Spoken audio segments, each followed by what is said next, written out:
আসসালামু আলাইকুম।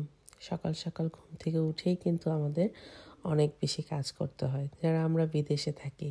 আসলে দেশে থাকলে যে এত কাজ করতে হয় তা আমরা বুঝতামই না যদি বিদেশে না আসতাম। সকাল থেকে একবারে বেডে যাওয়ার আগ পর্যন্ত হচ্ছে সারাদিন কত ধরনের কাজ থাকে। ঘুম থেকে উঠেই তো বাচ্চাদের প্রথমে রেডি করি, স্কুলে দিয়ে আসা লাগে, তারপর তো ওদের খাওয়ানো, নাস্তা, আমাদের খাবার রেডি করা, সব কিছু। যেহেতু হেল্পিং হ্যান্ড নাই, একা হাতেই সবকিছু করতে হয়। আসলে ইউজ টু হয়ে গিয়েছি এখানে এগুলো করতে করতে। যদিও দেশে কেউই করে আসে না, সবাই বিদেশে এসে যখন নিজের উপরে পড়ে তখন আপনি সবাই সবটা পেরে ফেলে। তো শুরুতেই বাচ্চাদের পাস্তা শেষ হয়ে গিয়েছিল, ওর বাবা নিয়ে আসছে।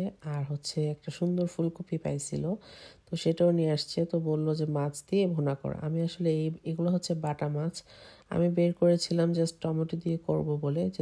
যদিও সে ফুলকপি নিয়ে আসছে, তাই ফুলকপি দিয়ে করে নিলাম। তবে এখানে ছোট মাছ এত বেশি মজা না। আর ফুলকপি, টমেটো, আলু মিক্সড করে রান্না করাটা কিন্তু অনেক বেশি টেস্টি হয়ে থাকে। তো আমি আবার একটু বাগানেও চলে গিয়েছিলাম যে একটু টমেটো পেড়ে নিয়ে আসি। গাছ থেকে অনেকগুলোই টমেটো ছিল, আর লাউ গাছ সব কেটে ফেলছে আমার জামাই, কেটে একবারে বিন ব্যাগে ঢুকিয়ে ফেলছে যেগুলো ফেলে দিবে। একটানা অনেক 4-5 দিন ধরে বৃষ্টি পড়ছে।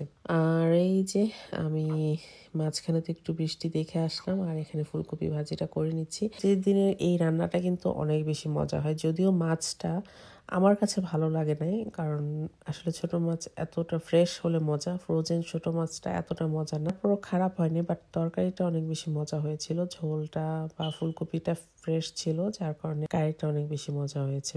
তো আমি এই কারিটাতে জাস্ট হলুদ, লবণ, মরিচ, ধনিয়া আর অল্প পরিমাণে জিরা দিয়েছি, যেহেতু ফ্রোজেন মাছ তাই দিয়েছিলাম। আর গাছের টমেটো ছিল বিধায় মনে হয় তরকারিটা অনেক বেশি মজা হয়েছিল, ঝোলটা স্পেশাল। আর এই কারিটা রান্না করলেই কেন যেন আমার ওই যে দাদু বাড়ির কথা মনে হয়। গ্রামে যখন যেতাম শীতের সময়, তখন এরকম একদম ফ্রেশ সবজি সকাল সকাল রান্না করা হতো, কি যে মজা লাগতো। আজকে আমারটাও ঠিক কিছুটা ওরকম হয়েছে, যেহেতু আমাদেরও ঠান্ডা পড়ে গেছে।